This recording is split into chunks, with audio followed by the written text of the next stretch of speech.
Criminals, commandos. Cops, they serve and protect. Criminals, try to earn their respect. Commandos, psych when opposition is a threat to our seas. Govern the country against foreign enemies. First episode was the cop and the criminal. Now we got commandos like 5-star generals. Come to share their war stories from the streets to the pen all the way to overseas. Band of brothers on 3 separate paths. Bring them all together, now we got a podcast. Back in your live for episode number 8. What's up, everybody? Hope you had a good week. Glad to be here today. Got a good episode for you. Stay tuned. I'm just going to tell you a short story real quick that was submitted to me this week. And then I'm going to do a Caught You Being Good. It's going to be real short and sweet. And then we're going to get you to your interview. Okay, so bear with me and we'll get there. If you haven't already, like and subscribe to my page. Thank you, everybody, for the views. I really appreciate it. And thanks for checking me out and all the support and love. So we're going to get right into it today. We're going to get right to, story time. Stay tuned for the end of this story because you're going to really want to pay attention to who this story was submitted from. It's gonna be really, it's going to blow your mind. All right. Here's her story. I was in Lipscomb County Jail, a small town with a jail, county courthouse, and less than 25 people. There was 2 women and about 7 men. I was a trustee and went all over town mowing on my riding lawnmower. The only other girl had left that morning, and she was in a huge cell, and I was in a small one in the back. They thought I'd naturally move to the big one, but I didn't. It was my lunch hour, and I was reading my book. I started hearing this huge commotion and heard them saying they were getting a horse posse rounded up, and I just thought some of the men had escaped. And again, like when I first got there, somebody escaped when she first got there to the jail. Pretty soon the sheriff came back to my cell, white as a sheet, and he said, "Here you are." He had thought I had escaped because he was expecting for me to be in a bigger cell up front. Had to radio all the horse posse and tell everyone that I hadn't escaped. I remember I heard all sorts of people panicking out front, but I just kept reading my book. I had no idea they were looking for me. And that story, folks, the surprising part was from my mother. So there you go. She thought she had escaped, and she didn't. I actually never heard that story until she sent that to me last week. So my mom was a gangster. All right. This week's Caught You Being Good was sent in by, it's actually, I caught the person being good. This is the first Caught You Being Good that I actually caught. We were at the lake in El Reno last weekend, and we caught Officer Troy George being good. He stopped by at the lake and was giving all the kids junior badges. He even gave me one, and I wore it proudly that day. So, Officer Troy George, we caught you being good. So I want to show you a short clip just to show you what he was doing. It's a really short clip. Here it is.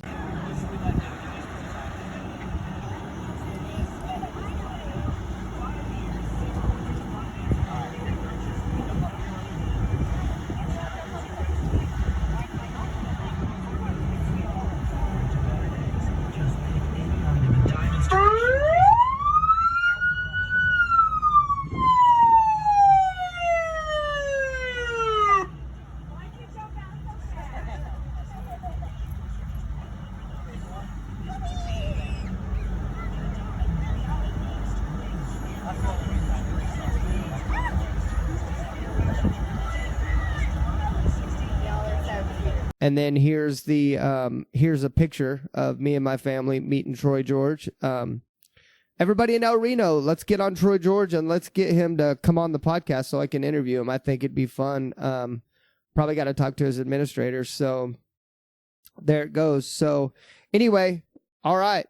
Thank you, everybody, for tuning in, and stay tuned for this interview. This interview is with an E.O.D officer from Iraq. He has suffered severe health issues from his time in Iraq, and I'm just going to let you tell the story, but you want to stay tuned for this. His story is very inspiring. And so stay tuned and check it out. EOD Officer Aaron Hale.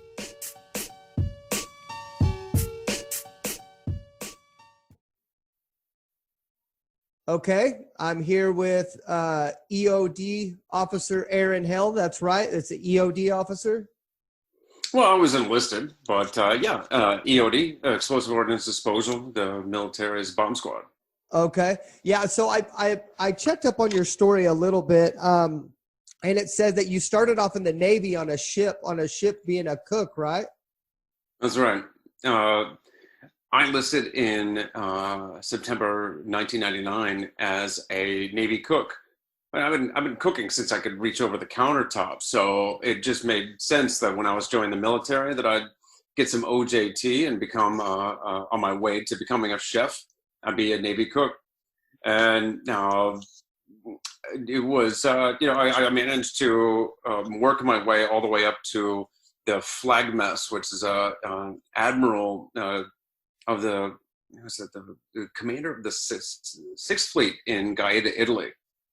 So I was cooking for a 3-star admiral, the dude in charge of the entire fleet that all of the Navy that covers the Mediterranean and the Eastern Atlantic coastlines of Europe and Africa. So I got to cook for him, his staff. Wherever we pulled into port, we'd run up the flag, throw a reception, and basically I get to cook for a party of dignitaries and sometimes royalty, heads of state, that kind of stuff. So it was an amazing experience. Plus I got to see all over the Mediterranean and Europe. It was an amazing experience. Wow. So I noticed on your video that you actually chose to be an EOD officer. What led you to making that decision? Well, once I'd got my first confirmed kill with an egg roll, I decided to start saving lives instead. That's not true, is it? Not at all. Okay. No. I love my service in the Navy. I loved being a chef. I love cooking, the creativity. Of course, I was living in Italy for 4 years straight and seeing all of Europe. It was hardly a hardship tour.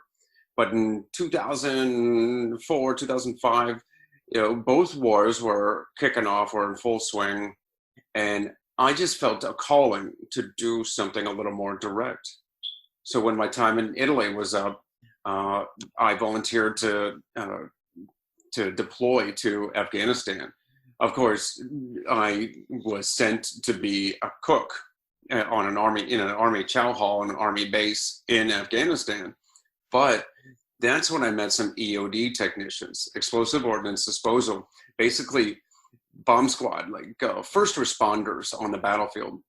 Anything that blows up, from bullets and landmines and grenades to nuclear weapons of mass destruction, chemical weapons, all of that stuff is within the EOD's wheelhouse.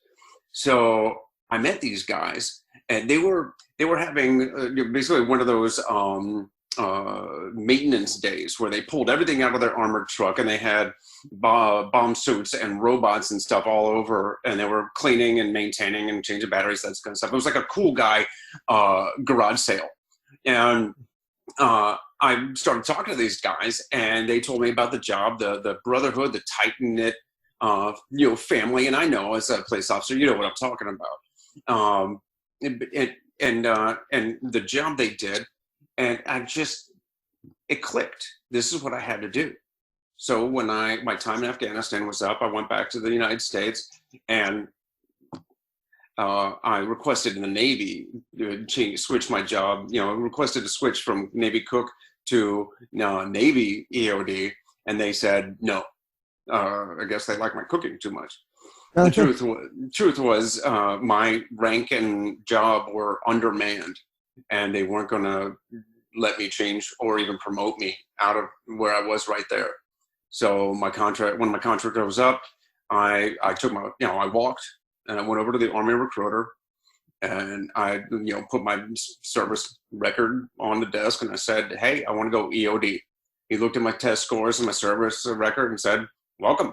And I became a soldier and an E.O.D technician. Soon I was deployed to Iraq. And then not long after, 2011 was my second deployment to Afghanistan. And this time, instead of a Navy cook, I was an Army E.O.D team leader. And I was pulling IEDs off the battlefield and saving lives. Did you have to go through another boot camp? No, they did what's called a warrior transition course. It was kind of a pilot program. It was like a gentleman's version of basic training. You know, all of the technical stuff from basic rifleman, marksmanship and grenade throwing and that kind of stuff, but less of the yelling and, you know, drop and give me 20 type stuff. Oh, okay. The drill sergeants were cool, but if any of them were like, drop, I could say, I won't rank you, you drop. Right. So you got to transfer over to the Army, and you wanted to do that so much that you transferred branches over to the E.O.D, and you felt a calling to it, huh? It's absolutely right. There was something about serving those who were doing, even though, yes, I was given a rifle and I'm a pretty darn, or at least I was a pretty good shot, and it would put lead down range if necessary, and did quite a bit while in Afghanistan. My job was to keep all those other, all my allies, all my teammates alive by getting those IEDs off the battlefield. And that was being that responder, saving lives was, there's just a fulfilling feeling to it that can't be matched. Yeah. So explain to me what an E.O.D does exactly. Does somebody else go get the bombs and find them, and then you dispose of them and defuse them? Or what is that E.O.D officer exactly? Well, there are a lot of different facets to our job, a lot of different areas of expertise. In fact, every branch kind of does their own specialty. The Navy, of course, is underwater. The Marines are actually the ones that do the inerting, the demilitarizing. They take the explosives out of IEDs and UXOs so that we can train and study them. And all the branches, of course, the Air Force, they do a lot of flight line stuff, but we all train together. We all learn the same jargon, the same lingo, because we all go to the exact same school together. But our primary duty when we're on the battlefield is taking anything that goes boom off the battlefield. Now, we're not always the one that detects them. And in fact, we do a lot of training for the infantry guys, the engineers, everybody out there. We train them to use their ground penetrating radar, metal detectors, just visual signals. And we teach them how to search for these things. And once they find an item, we teach them how to safely identify whether or not it's something that they need to call us for. Then they leave it alone. They set up a security cordon around it, call us, and we go mitigate the hazard. Sometimes it's just a bip or blow in place where we just drop a charge on it. Most of the time what we want to do is collect as much evidence, so we'll diffuse the IED. And especially in Afghanistan, most of it is IEDs. We'll get lots of UXOs, but or unexploded ordnance, foreign munitions, but usually it's just IEDs. And what we want to do is get to that. We want to get to the bomb placer. We want to get left of the boom. So if you think of a timeline with an explosion somewhere in the middle or to the right, left of it is just immediately to the left is the bomb placer. To the left of him is the bomb maker, who's usually a different guy. To the left of him is maybe the supplier or the financer. So we want to get to all these guys. And of course, it's about evidence. So we'll collect what we can off the battlefield. We'll send it up. And we have our own version of like NCIS, or we'll have CSI, Yeah. where we send IED components to biometrics, to chemical analysis, electronic analysis, all that kind of stuff. And that's number one. We want to mitigate the hazard on the battlefield. Number two, we want to collect that evidence and try to get the bad guys off the battlefield. So what do you do? What do you do when you find out who made the bomb? Do you go try to apprehend them? Well, we absolutely will go on planned raids, missions for high value targets. If we know we have evidence or we have intel on a bomb maker. Of course, it's not us leading the charge. We're, as always, our job will be the explosives, the IEDs. Oh, so okay. If we're going, it's like, you imagine you got like a fireman and there's a case of arson. There'll be a fire investigator that learns evidence, finds evidence of arson. It'll still be the police that go and find this guy, take him down. You may want to get a guy who's, like back to the E.O.D. You want E.O.D. on the team to go find this guy, because who knows what kind of booby traps or explosives are at this guy's home or compound. Got you. But of course, we are part of a team. Other components of the team will be the ones that are in charge of apprehension. Did that happen frequently when you were there? Did you actually did you find these people that were making them and get to apprehend them? Absolutely. We were definitely making headway in that. It's true that bomb makers have signatures. They find a way that works for them, and they don't want to mess with it because these guys aren't highly educated. They're showed one way to make a bomb, and they don't want to tinker with it because they know how dangerous it is, and they don't know, they don't want to experiment. So they make it the same bomb over and over and over again. So we find migration patterns. If some guys maybe getting squeezed out of one area, he'll move to another. And we'll find that another bomb maker has moved into another area of operation for us. We'll find, and we the intel that we gather on, between human intel and signal intelligence, we do a pretty good job. It's just that there's so many out there, and the bomb emplacers usually are a dime a dozen.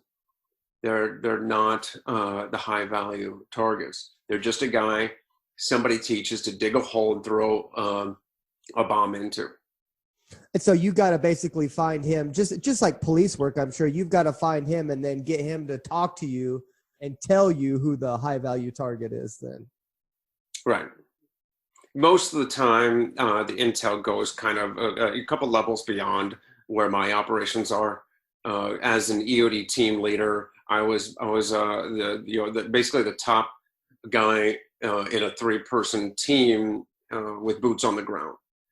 We supported infantry, cavalry scouts, other units that were performing other missions, and we were support on the ground for these missions. I would collect evidence, send it up, but then continue on my support mission. Okay. And okay, so I want to talk, I don't know if you want to call it your accident, or I don't know what you call it, but I want to get to what happened to you out there. Can you explain what happened that day? Yeah, certainly not an accident, but no. Okay. Yeah. Well, of course. Yeah. Absolutely. 2011, like I said, we're about 8 months into my 12-year rotation in Afghanistan. 12-month, 1-year rotation in Afghanistan. I just come back from 2 weeks of R&R vacation from the United States.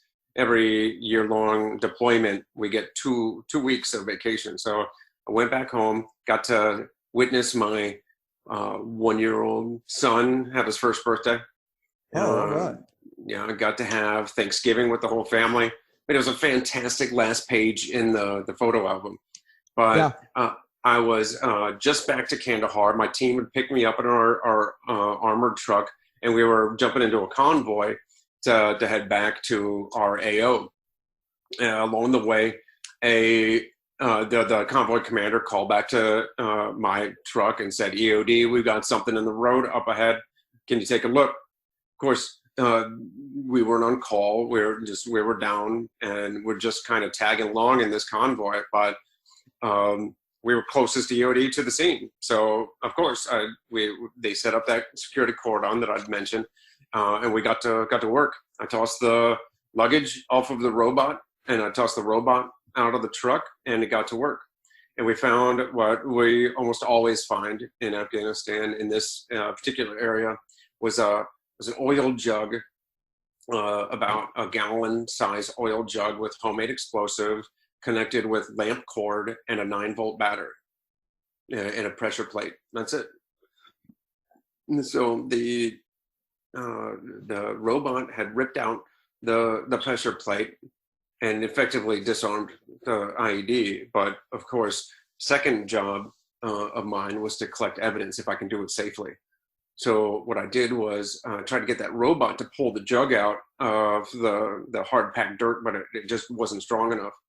So I jumped out and I started walking towards the IED with my evidence collection kit.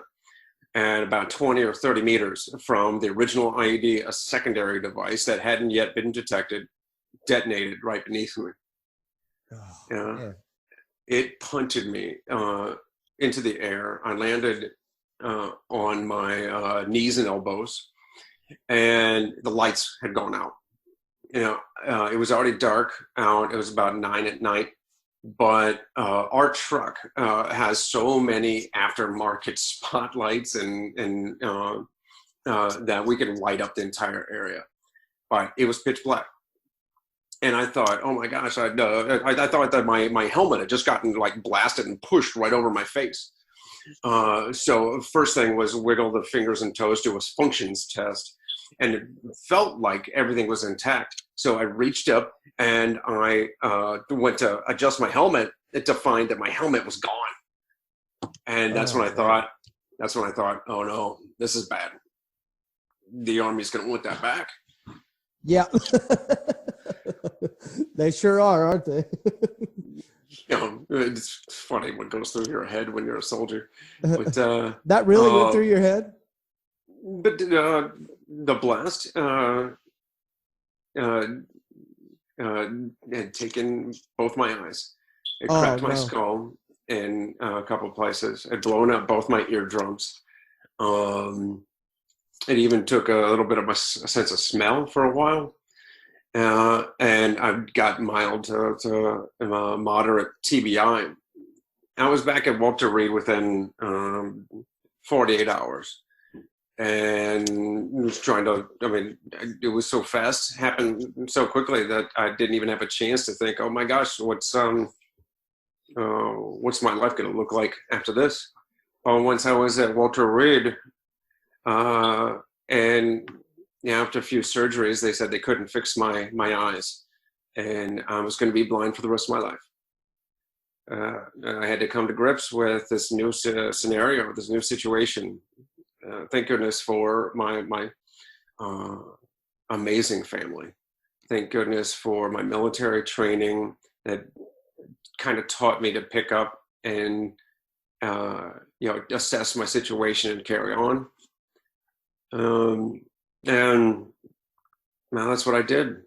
I tried to figure out what to go do next. So what I kind of call it my tools in my kit. And relate this back to E.O.D. Each 3-person E.O.D. team is given an entire shipping container. One of those Connex containers full of tools, from bomb suits to robots to power tools, you name it, hazmat kits, all of that. just for a 3-person team to do any job they might need to do on the battlefield. And that comes out with them to the war zone.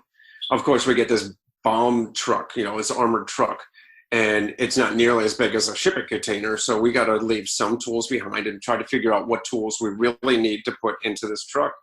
And we'll jam things under the seats and in shelves and all around, just try to fit as much as we can, but we got to leave some tools behind.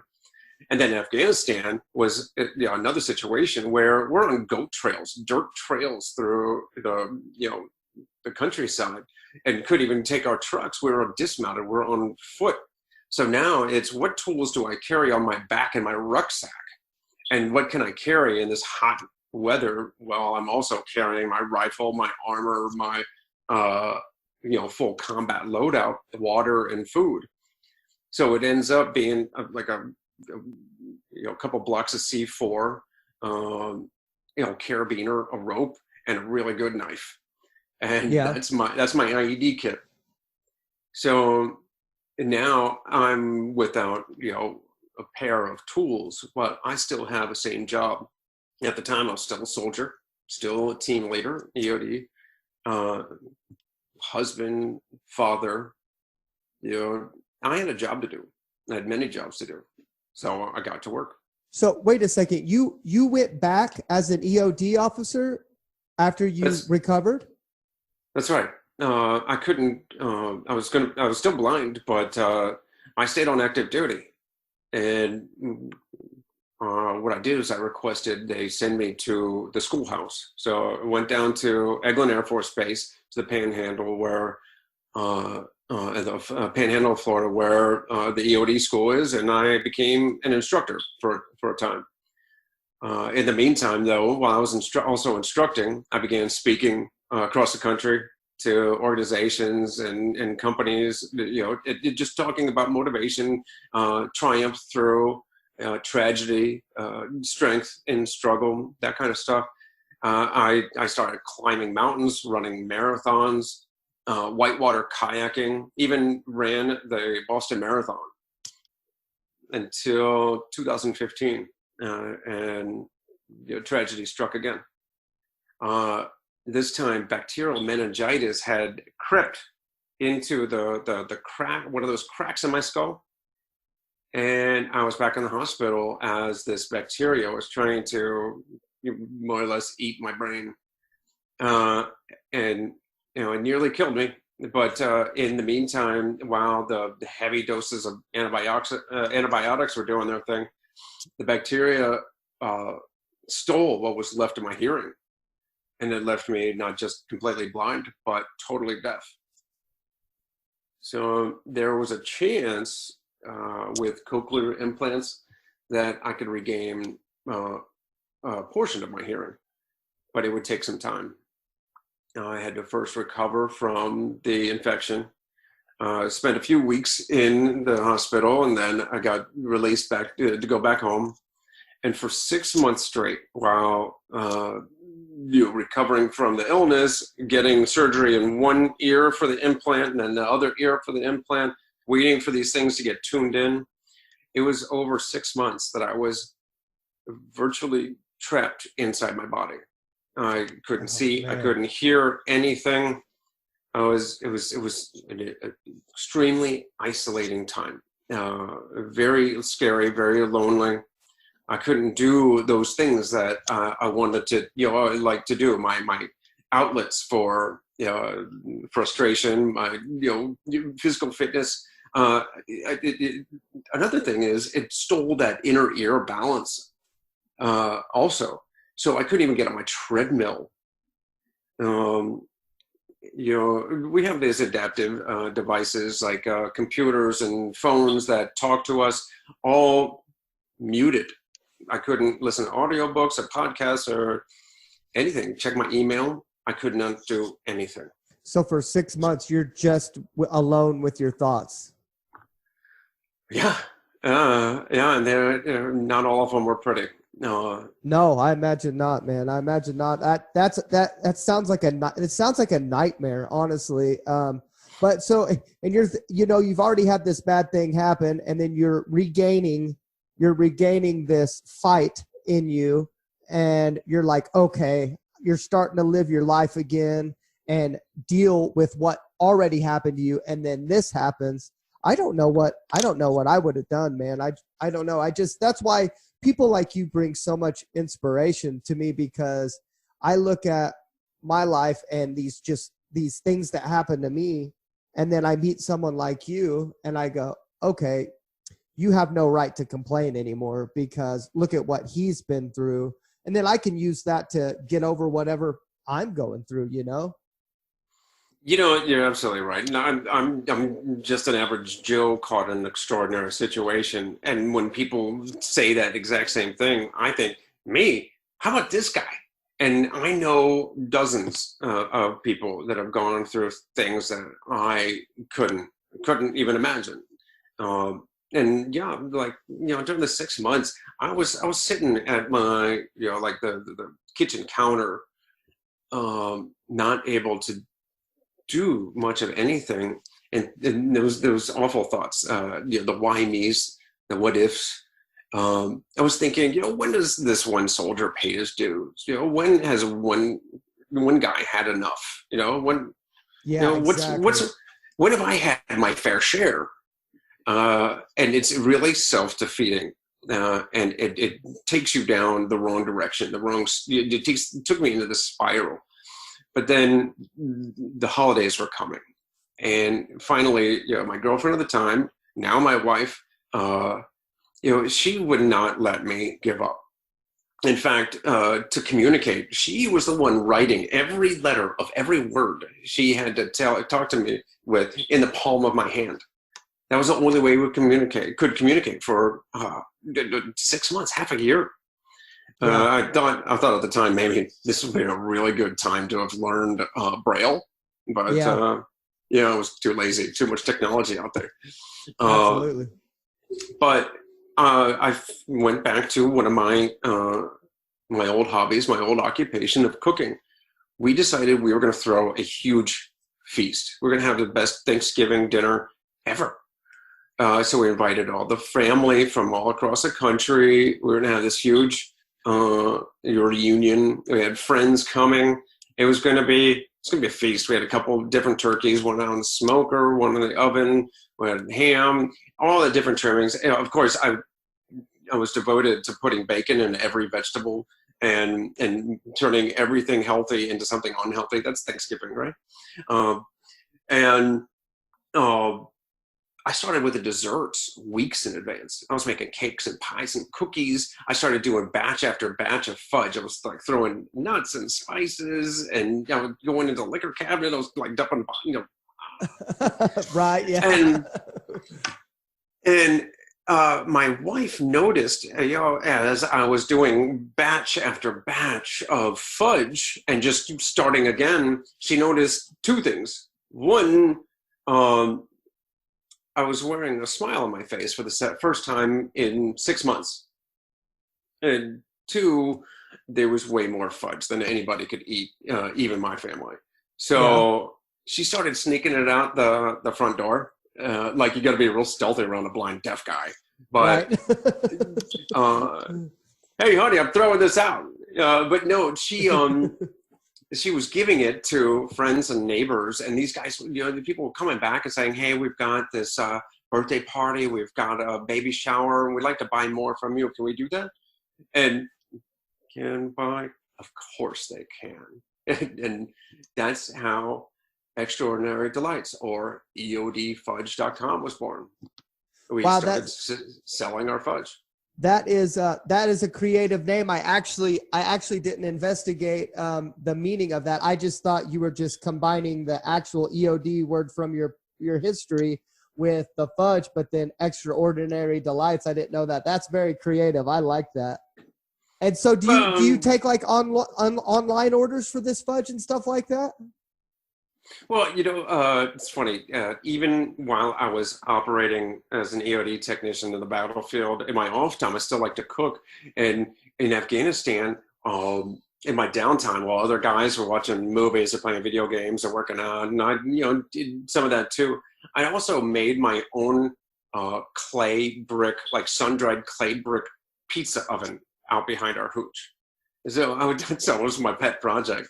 Wow. I love to cook. It was a therapy for me, and it became therapy for me while I was going through my quote unquote darkest times. Yeah. And I poured all of that emotion, everything, from the love, the hate, everything that I was experiencing. I poured that emotion into my candies, and every bite, you're going to taste, something amazing. And that's what we love doing and sharing now. Okay. And do you take online orders for this stuff? And do you, like, if people order online, do you mail it to people and stuff like that? Absolutely. Yeah. We're entirely online now. We have since, actually years ago now, we moved out of our home kitchen and have a large facility where you basically make it around the clock, and we can ship all across the country. Wow, that's amazing. I'm gonna have to order some of your fudge, because I can literally eat fudge until I am sick to my stomach and it ruins the rest of my day, but I'm completely okay with it. Well, please get sick on. Wait, that doesn't sound good. Please eat our fudge. Oh, absolutely. And anybody watching, please go to, now, what was your website name again? EODfudge.com. Extraordinary Delights. All right. That's awesome, man. I got to tell you, I also noticed, for those of you that don't know, I found Aaron on TikTok. He was very inspiring. I noticed his story on TikTok, and I'm a runner too, but I'm not near as good of a runner as you. But I saw that you're up to running ultra marathons now. That's right. Well, like I mentioned, after losing my eyesight, I ran. I joined an a wounded veteran team up a 18,000-foot mountain in the Peruvian Andes in 2013. And I started training for that by running, because it's really hard to find a decent mountain in Florida. So that led me to running. I signed up for 4 marathons in 4 months without having run my first 5K. And oh, wow. 3 of those 4 marathons actually qualified me for Boston. In 2015, I ran the Boston Marathon, not knowing in a few months that I would be, knocked to the mat again. So 2016 was my comeback year. I had to come back from going deaf, being in the hospital, and I began finally, recovering from the balance issue and started running again. And 2017, I made it all the way back to the Boston Marathon. In 2017, I also ran my first ultra marathon. How far was your first ultra marathon? Yeah, it's actually a 12-hour race. So as far as you can go in 12 hours. It was in Albany, Georgia, late July. So it was super hot and humid. It was called Southern Discomfort. Oh, wow. And I made it 50.2 miles. Oh, man. What can I ask you, if you don't have to answer this, but what was your mile per minute average for 50 miles? Do you remember? I think it comes out to around 15. We started off at about 9 or 10, but then, we have to pause or slow down and walk from time to time. Oh, so I think it averaged somewhere around 13 to 15. Which definitely, like I have a GPS watch, and walking is around an 18 to 22 minute mile, something like that. I think if you're walking real fast, you're walking at an 18-minute mile, and then walking completely just normal is 22. So 15 is significantly faster than walking. And 50 miles, my goodness. I almost died in my first marathon. Really? Oh, I wouldn't say I almost died, but I definitely wasn't happy. I wasn't happy at the end of it. So this past December, December 8th is my alive day. That's the date the IED nearly killed me. And I celebrated 8 years bonus time by running the California International Marathon in Sacramento. And I did this without a single mile of training, because the months preceding, my wife was pregnant, and we just had she'd just given birth to identical twin boys. So I wasn't doing much training of anything. I was just taking care of babies. Yeah. But I ran 26.2 miles without having run a single one beforehand in training. Further proving that in my 40s, I can still do just about anything stupid. Yeah. No, that you're very inspiring, man. That's awesome. And I appreciate your mindset. And I mean, do you still have bad days where you get in that negative mindset where you say, man, I wish this wouldn't happen? Or have you just completely defeated it now? It still tries to creep in. And of course we have good and bad days, but I recognize what I can control, and I let go of what I can't. I know there's nothing I can do about my eyesight or my limited hearing, but I control my own emotions. I control my thoughts, and I control how I react and what I do next. So I could sit here, waste time, waste emotional energy on feeling sorry for myself, or I can do something about my situation. It may not be exactly what I want to do at that moment, but if I'm making forward progress, I'm making my life better. And I found that as long as I'm making forward progress, the results are actually far better than I've ever imagined, because I couldn't have imagined accomplishing the things that I have. I never even thought of these things before losing my eyesight and before losing my hearing. Starting my own business, climbing mountains, whitewater kayaking, running ultra marathons. They all sounded like these lofty goals, but I never even imagined I would be doing them. And I am, because I'm just always trying to move forward. Yeah, and better yourself. That's so amazing. And I watched some of your YouTube stuff, and my favorite part that I was just sobbing on you and your wife's story. And that's just what an amazing woman she is, to stick by your side like that, and just be there for you through all this. And man, it just seems like you're very blessed. I'm blessed too. I don't want to say that, but it just sounds like you're so blessed to have a woman like that by your side. I am. I don't know where I would be in my life, or even have the outlook I do without my amazing wife. Wow, man. Yeah, that's awesome. I encourage everybody to check out Aaron's YouTube page. He's got some really nice videos up there that describe his story in detail, and then a story with his wife. It's a beautiful. Your story is so beautiful, and I thank you so much for coming on here. Okay, thank you everybody for joining today.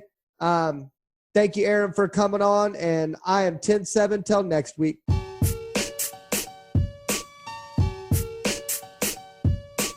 Cops, criminals, commandos. Cops, they serve and protect. Criminals, try to earn their respect. Commandos, strike when opposition is a threat to our seas. Govern the country against foreign enemies. First episode was the cop and the criminal. Now we got commandos like 5-star generals. Come to share their war stories, from the streets to the pen, all the way to overseas. Band of brothers on 3 separate paths. Bring them all together, now we got a podcast.